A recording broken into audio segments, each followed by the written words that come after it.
My name is Paul Conway. I serve as Vice President of the American Association of Kidney Patients. I'm a 48-year kidney patient and 28 years out on a kidney transplant. The theme of our event is Midpoint of the Decade of the Kidney, reprioritizing patient access across policy, regulatory, and payment decisions. And in this final panel, we're going to hear about why advancing kidney health requires challenging status quo practices. What I'd like to do is turn your attention to the screens as we play a recorded presentation I was fortunate to do with Dr. Kevin Nguyen, who serves as the Assistant Professor of Medicine at the Department of Health, Law and Policy and Management. He's a faculty affiliate at Boston University Policy Lab, as well as a Senior Associate Editor of the Journal of Ambulatory Care Management at Boston University School of Medicine and Public Health. I had the opportunity to talk to him about the rise of Medicare Advantage and the number of kidney patients that are going into Medicare Advantage plans and what that actually means in terms of access to care. So why don't we go ahead and watch this, and then we'll come back to our panel. Thank you again, Professor Nguyen, for joining us. We're really pleased to have you with us, and we're very interested in your presentation on Medicare Advantage. Why don't you go ahead? Thank you, Paul, and thank you to the American Association of Kidney Patients for the invitation to speak.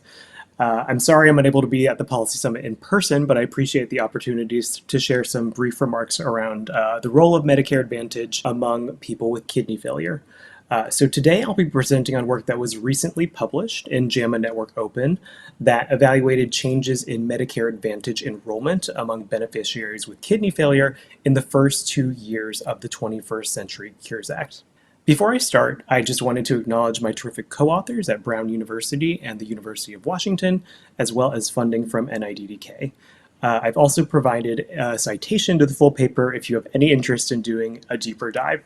Moving into background, as I'm sure many of us in the room are aware, Medicare is the primary insurer for individuals in the US aged 65 and older, as well as younger than 65 with disabilities.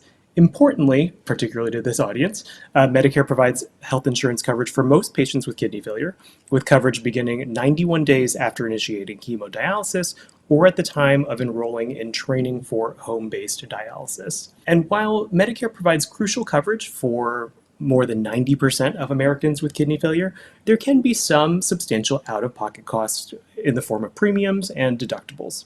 Now, Medicare can be offered in two ways: as traditional Medicare, sometimes called TM, or Medicare Advantage, sometimes referred to as MA. Broadly, traditional Medicare is a fee-for-service health insurance coverage that's offered by the federal government, and you can generally seek care from any provider that you'd like. MA, or Medicare Advantage, is a health plan offered by a private company like a United Healthcare or Humana, and enrollment has grown tremendously in the general Medicare population over several decades. MA can provide additional benefits not offered in TM, but they also develop provider networks. In addition, there may be lower out-of-pocket costs in the form of premiums or cost sharing. So there are these different trade-offs and considerations when thinking about what type of plan might meet your needs as a kidney failure patient. Beginning in January 1st of 2021, via the 21st Century Cures Act, Medicare beneficiaries with kidney failure were permitted to enroll in MA plans for the first time. Prior, they were only enrolled in MA plans under specific circumstances, such as being grandfathered into an MA plan upon developing incident kidney failure. And so there were very few estimates of the policy's impact on enrollment choices by individuals with kidney failure and disenrollment from TM to MA. So we sought to fill some of these gaps. More specifically, in our study, we had three main objectives. First, we wanted to examine national changes in MA enrollment among Medicare beneficiaries with kidney failure.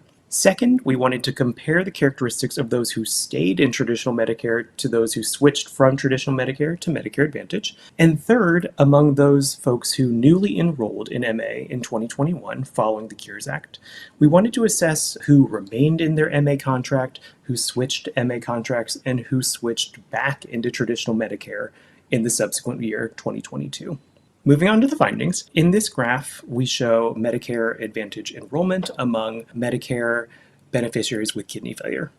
And so what you can see is that among patients with kidney failure, Medicare Advantage enrollment increased substantially in the first 2 years of the 21st Century Cures Act, with the largest jump in enrollment in that first year. We estimated that MA enrollment increased from about 25% in January 2020 to 43% in December 2022, which is a relative increase of 72%. We also stratified our findings by race and ethnicity, and as you can see here, there were increases in MA enrollment across beneficiaries with kidney failure across races and ethnicities. However, the largest relative increases were among American Indian Alaskan Native beneficiaries, Black beneficiaries, and Hispanic beneficiaries. By the end of our study period, as you can see on the right, the highest rates of MA enrollment were among Black and Hispanic enrollees. In our assessment of who switched from traditional Medicare to Medicare Advantage, what we found was among beneficiaries with kidney failure who stayed in traditional Medicare, those who switched to Medicare Advantage were more likely to be younger, Black, and have at least 1 month of dual Medicaid insurance coverage.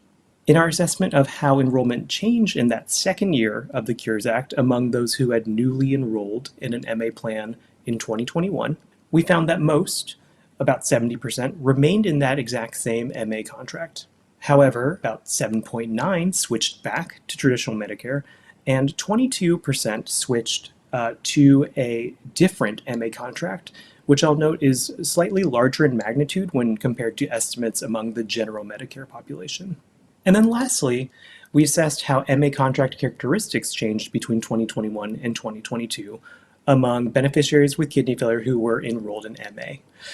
Compared to MA enrollees with kidney failure in 2021, those in 2022 were more likely to be in a newer plan, a plan with a higher star rating, a plan with lower premiums, and a plan owned by United Health Group.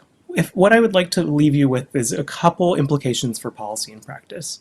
First of all, MA enrollment is increasing substantially among the kidney failure population, and the increases actually surpassed CMS's initial projections, which were about a 30% relative increase in 2021. We also found in this study that Black beneficiaries who enrolled in MA in 2021 had substantially higher rates of switching compared to other races, which could suggest that MA plans might not be meeting the needs of Black beneficiaries with kidney failure. More broadly, I think one of the takeaways of this work is that as MA enrollment will continue to increase, it will be crucial to monitor the adequacy of dialysis facility networks in MA contracts and subsequently assess health outcomes among those who switched from traditional Medicare to Medicare Advantage. I thank you for your time and for your attention to this work, and please feel free to reach out via email if you have any questions about this study or my presentation. Thank you. Thank you very much, Professor Nguyen, and we'll make certain that your contact information is made available to those who are watching online and who are in the National Press Club with us today. A couple of quick questions for you. One of the founding principles of AAKP is patient care choice, in the ability of patients to exercise their decision-making rights within healthcare plans and to pick therapies that they and their doctors feel are best for them. And so it's interesting, your data shows patients exercising their care choice each year when there's open enrollment. But within the plans themselves, any observations that you have about the exercise of choice among patients? Really good question. And I think broadly, there's a lot of variation across different plans. And what I'll also note is that, as patients are considering their choices in terms of what type of plan to enroll in, whether it's traditional Medicare or Medicare Advantage, there are a lot of different considerations, whether that's out-of-pocket costs in the form of premiums and deductibles, whether that's choice of dialysis facility or, having the option of other benefits that might be offered in Medicare Advantage that might not be offered in traditional Medicare. So a lot of these different questions are part of that calculus in how you pick what type of plan to enroll in. Okay, and then another question for you. We refer to this decade, 2020 to 2030, at AAKP as the decade of the kidney. And we're at the midpoint, part of the theme for this policy summit. And so one of the other questions that I had for you is, in general, in your research, and obviously with your co-authors, many of whom are quite well seasoned in the field of kidney care, any observations that you had in terms of patients' access to innovations? Is it a patchwork quilt type of thing, depending on the plan that they're involved in, or do you see a uniform set of benefits for most kidney patients? What do you think is driving some of the switches, especially among African Americans? Yeah, it's a really good question, and we weren't able to disentangle the mechanisms in our study. But there are a lot of different reasons why any beneficiary might switch contracts. What we did find was among those who stayed in Medicare Advantage but ultimately switched contracts was that there were switches toward higher quality plans and plans with lower premiums. So that could suggest that consumers and patients are becoming more attuned to picking the type of plan that better suits their need after that first year of initial enrollment in Medicare Advantage. But I think it more broadly warrants further exploration. Okay. And then a last question for you.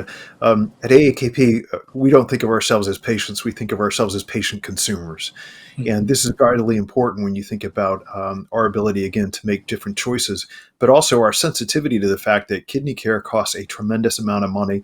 It's a tremendous burden in terms of your life, your work, your time, but it's also a tremendous burden to the American taxpayer. And so my question for you is, when you take a look at the true cost of kidney care downstream, cumulatively over many different years, what do you think your top line message would be to kidney patients and to taxpayers about MA plans and kidney disease? What types of cautions would you communicate to patients in terms of making choices and being informed? And for policy, what is the best deal for taxpayers to keep an eye on these plans and to see what the outcomes are and demand more accountability and more transparency on outcomes? What are some of your key conclusions? I think your last point is spot on. I think there are, kidney care is very complex, and so it really is important that as Medicare Advantage enrollment continues to increase, which we're seeing both within the kidney population as well as just the broader Medicare population, we need to make sure that the way in which these plans are designed really meet the needs of patients, whether that's in the form of costs, out-of-pocket costs and premiums, whether that's in the form of the benefits, or the ways in which the provider networks and dialysis facility networks are designed. There are a lot of considerations from a health system perspective, like healthcare delivery system perspective, that we need to consider. And from the patient consumer perspective, I think it will be important to continue monitoring how enrollment in Medicare Advantage, particularly for folks who might have switched from traditional Medicare, might impact health outcomes. Okay, I appreciate it. And thank you so much for joining us from Boston University. You will not be a stranger to our efforts to educate folks on policy, especially policymakers, policy influencers, patients, and taxpayers. This has been a fast and very well detailed layout of where we stand on MA plans. And so I'd like to thank you very much on behalf of AAKP for joining us. Thank you.